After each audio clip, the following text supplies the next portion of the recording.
गंगा दशहरे के पर्व को हम लोग प्राचीन काल से मनाते आए हैं।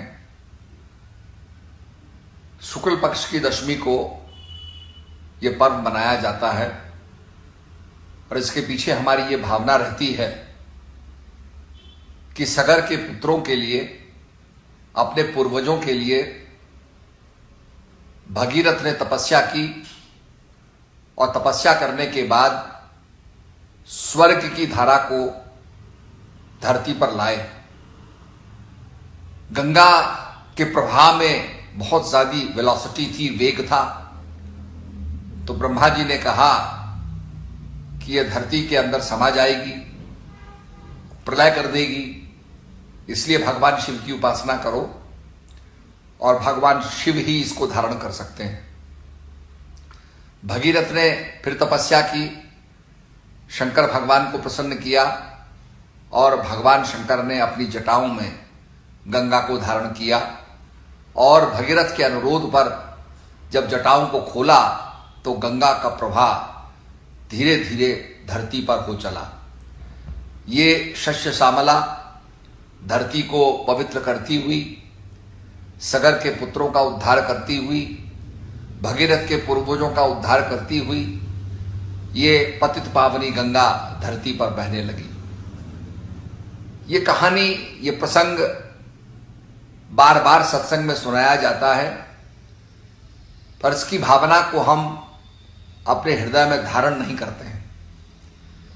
इसका मूल जो संदेश है वो यह है कि अगर आदमी कर्म करे, अगर आदमी तपस्या करे तो वह स्वर्ग को भी धरती पर ला सकता है। जैसे अपने पूर्वजों के उद्धार के लिए भगीरथ जी गंगा को धरती पर लाए और ग्लेशियर से ये जल प्रवाह होता हुआ अति पवित्रतम जल होता है जिसमें कोई बैक्टीरिया नहीं होता। और आज भी हम ये देख रहे हैं कि गंगा की धारा फिर से बहुत ही निर्मल हो गई है। कहने का अभिप्राय यह है कि आदमी अगर कर्म करने का संकल्प लेता है, where there is a will there is a way, तो निश्चित रूप में हम अपने लक्ष्य की प्राप्ति कर सकते हैं। यही साधना के अंदर भी है कि साधना के अंदर जो स्वर्ग है, साधना के अंदर जो पराभौतिक पराकाष्ठा है, उसको प्राप्त करने के लिए, आध्यात्मिक पराकाष्ठा को प्राप्त करने के लिए हमें भी अपने जीवन में भगीरथ बनना पड़ेगा। और भगीरथ बनने से जो हमारा जीवन, जिसका उद्धार नहीं हो रहा है, जो सगर के पुत्रों की तरह इस समय राख बना हुआ है, उसका उद्धार हो जाता है। हम जब तपस्या करते हैं, साधना करते हैं, तो हमारे जीवन का उद्धार हो जाता है और हम भगीरथ की तरह धन्य हो जाते हैं। ये अपने आप में जीवन में उतारने की बात है। मुझे याद आया कि एक समय नारद जी भगवान विष्णु के पास पहुंचे, भगवान को प्रणाम किया और भगवान से प्रश्न किया कि प्रभु, सत्संग की क्या महिमा है। भगवान विष्णु हंसने लगे। भगवान विष्णु का नारद जी का बहुत ही संबंध, मधुर संबंध था। भगवान हंसने लगे और नारद जी से कहने लगे, अगर तुम सत्संग की महिमा जानना चाहते हो तो जाओ, जंगल में एक इमली का पेड़ खड़ा है, उस पर एक बड़ा विचित्र जानवर है, गिरगिट है, जो रंग बदलता रहता है, उससे जाकर के पूछो। नारद जी जंगल गए, इमली के वृक्ष के नजदीक पहुंचे, देखा गिरगिट था। गिरगिट से पूछा कि हे गिरगिट, सत्संग की महिमा क्या होती है। गिरगिट ने नारद जी को देखा और देखते ही उल्टा हो गया और उसके प्राण पखेरु हो गए। नारद जी निराश होकर के लौटे, भगवान से कहने लगे, प्रभु, मैं गिरगिट के पास गया, गिरगिट से पूछा सत्संग की क्या महिमा होती है, तो गिरगिट मर गया, बताने में असमर्थ रहा।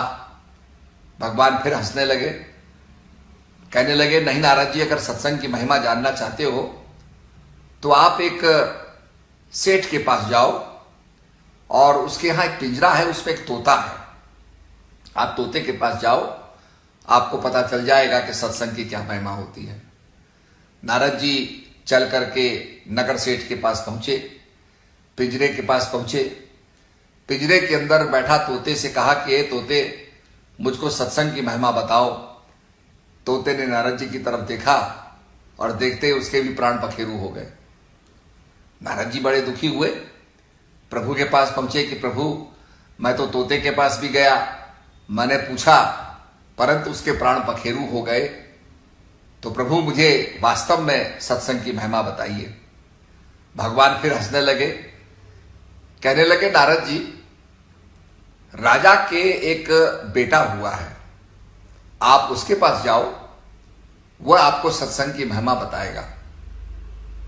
नारद जी कहने लगे प्रभु, मैं गिरगिट के पास गया, गिरगिट नहीं रहा, मैं तोते के पास गया, तोता नहीं रहा, अब मैं राजा के पुत्र के पास जा रहा हूं जो अभी अभी पैदा हुआ है, कहीं उसको कुछ हो गया तो राजा मुझे बख्शेगा नहीं। भगवान विष्णु ने कहा नहीं, आप जाओ, आपकी बात का संतोषजनक उत्तर आपको वहीं मिलेगा। नारद जी बड़े साहस के साथ धीरे धीरे चल करके पहुंचे, राजा के पुत्र के पास पहुंचे। राजा ने नारद जी को देखा, नारद जी का सत्कार किया, अभिवादन किया और उसके बाद पुत्र को ले गया। नारद जी पुत्र को देख करके कहते हैं कि हे युवराज, मुझे सत्संग का महत्व बताइए। तो वो युवराज हंसने लगा, कहता नारद जी, ये सत्संग का ही तो प्रभाव है कि मैं गिरगिट की योनि में था, एक एक पतंगे को खाता था, मुझे भूख लगती थी, एक पतंगा खाता था, पाप बढ़ता रहता था। आप जैसे महापुरुष मुझे मिले और सत्संग का प्रभाव यह हुआ कि मुझे गिरगिट की योनि से मुक्ति मिल गई। उसके बाद मैं तोता बना। आप जब पधारे, आपके दर्शन हुए, आपने पूछा, मुझे तोते की योनि से भी मुक्ति मिल गई। अब आपके दर्शनों का प्रभाव ऐसा है कि मैं राजा के घर में पैदा हुआ हूं, राजकुमार के रूप में पैदा हुआ हूं। ये सब आपके सत्संग का ही प्रभाव है।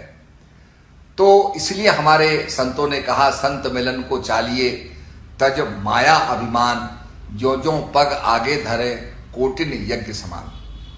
जब हम संतों से मिलते हैं तो संत हमेशा याद दिलाते हैं कि आपको अपने प्रभु से मिलना है, जो आपका लक्ष्य है उसकी प्राप्ति करनी है, अध्यात्म की साधना करनी है, जिसके लिए हम संसार में आए हैं उस काम को पूरा करना है।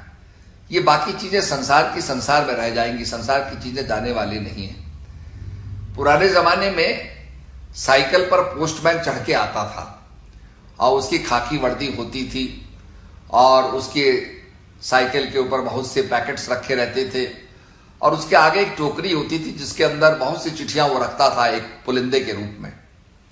तो जब हमको दिखता था कि भाई पोस्टमैन आ गया है तो हमको ये पता चल जाता था कि कोई ना कोई चिट्ठी हमारे लिए लाया है, किसी का रहबार हमारे लिए लाया है, किसी का संदेश हमारे लिए लाया है।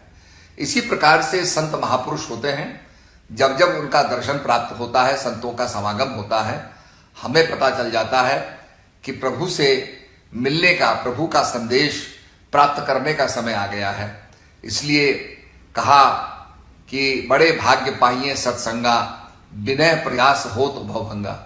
बड़े भाग्य से सत्संग की प्राप्ति होती है और इसी प्राप्ति के लिए हमें संसार में हम आए हैं और भजन करें, ध्यान करें, ईश्वर की प्राप्ति करें, ये हमारा लक्ष्य है। कभी कभी इसको खो जाते हैं। अभी आपने देखा होगा ये कोविड-19 का काल है और नोवल कोरोना वायरस की बीमारी कोविड-19 है और बीमारी से सभी संतप्त हैं। किस प्रकार की ये महामारी है, दिखती भी नहीं है और असर करती है। सबको हिदायत दी गई है कि भाई सैनिटाइजेशन करो, मुंह पर मास्क पहनो, सोशल डिस्टेंसिंग रखो, दूर दूर खड़े हो, ये बीमारी असर ना कर जाए। वायु से भी ये बीमारी जो है फैलती है, वायु के अंदर जो मॉइस्चर के कण होते हैं उनसे भी बीमारी फैलती है।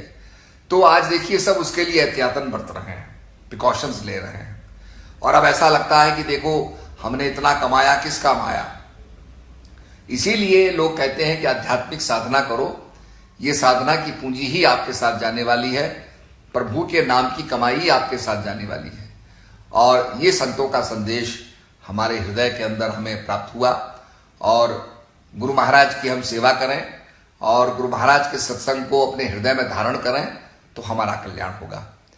एक महिला थी, उसका लड़का बड़ा विद्वान था और उसने सारे शास्त्र पढ़े, बहुत से साधु संतों को उसने शास्त्रार्थ में परास्त कर दिया, और उसने अपनी माँ से कहा कि माँ, मैंने अपना नाम सर्वजीत रख लिया है, मैंने सबको जीत लिया है। माँ उसकी बात को सुनती थी और हंसती थी। जब वो बार बार माँ से कहने लगा कि मैंने सबको जीत लिया है, तो माँ ने एक दिन कहा कि बेटा, अगर तू कबीरदास जी को जीत के आ जाएगा तो मैं तुझे सर्वजीत मानूंगी, सबको जीतने वाला मानूंगी। उस आदमी ने एक बैलगाड़ी की, धर्मशास्त्रों को उस पर लादा और लाद के कबीरदास जी के पास पहुंच गया कि कबीरदास जी, मैं आपसे शास्त्रार्थ करना चाहता हूं और आप मुझे शास्त्रार्थ में पराजित कीजिए। शास्त्र निकालने लगा। कबीरदास जी ने कहा, भाई मुझको तो कुछ आता नहीं है, मैं पढ़ा लिखा तो हूं नहीं, आपके जितने भी शास्त्र है ये मैंने नहीं पढ़े। तो उसने कहा, मुझसे आप शास्त्रार्थ कीजिए, आप शास्त्रों का हवाला दीजिए, शास्त्रों को उद्धृत कीजिए, रेफरेंस दीजिए। तो कबीरदास जी ने कहा, जब मैंने शास्त्रों को पढ़ा ही नहीं, मैं शास्त्रों का हवाला कैसे दे सकता हूं। तो उस आदमी ने कहा, अच्छा, अगर आप ये नहीं कर सकते हैं तो अपनी हार मानिए और मुझे लिख के दीजिए कि सर्वजीत जीत गया है और कबीर हार गया है। कबीरदास जी ने कहा, भैया मुझको तो ये लिखना भी नहीं आता है, आप ही लिख लो, मैं अपना अंगूठा लगा दूंगा। तो सर्वजीत ने कागज पर लिखा, सर्वजीत जीत गया, कबीरदास जी हार गए, और कबीरदास जी ने उस पर अंगूठा लगा दिया। वो कागज लेके जब अपनी माँ के पास लौटा, उसने अपनी माँ से कहा कि माँ, मैं कबीरदास जी के हार का कागज ले आया हूं, आप देखो। माँ ने कहा, दिखा। जब उसने कागज खोल के दिखाया तो उसमें लिखा हुआ था, सर्वजीत हार गया, कबीरदास जी जीत गए। माँ ने कहा, भाई इसमें तो कबीरदास जी की जीत लिखी है, तू कैसे कहता है। उसने कहा, लिखा तो मैंने ही था माँ, शायद मेरे से गलती हो गई हो, मैं दोबारा जाकर के लाता हूं। फिर दोबारा लौटा, कबीरदास जी के पास पहुंचा कि महाराज, वो मैंने कुछ गलत लिख दिया था। कबीरदास जी ने कहा, भाई मुझे तो लिखना पढ़ना आता नहीं है और तुम ही लिख दो। उसने फिर लिखा, सर्वजीत जीत गया, कबीरदास जी हार गए। कबीरदास जी ने अंगूठा लगा दिया। लौट के आया, बड़े उसने हिफाजत से कागज को रखा। जब माँ के सामने खोला तो उस पर लिखा था, सर्वजीत हार गया, कबीरदास जी जीत गए। उसको बड़ा कष्ट हुआ कि ये क्या हो गया। कबीरदास जी के पास पहुंचा कि महाराज, मुझसे क्या अपराध हो गया है, जो कुछ मैं लिख रहा हूं ये बदल जाता है, ये क्या है, आपके पास कौन सा ज्ञान है। तो कबीरदास जी ने कहा, तू कहता है कागज लेखी, मैं कहता हूं आंखों देखी।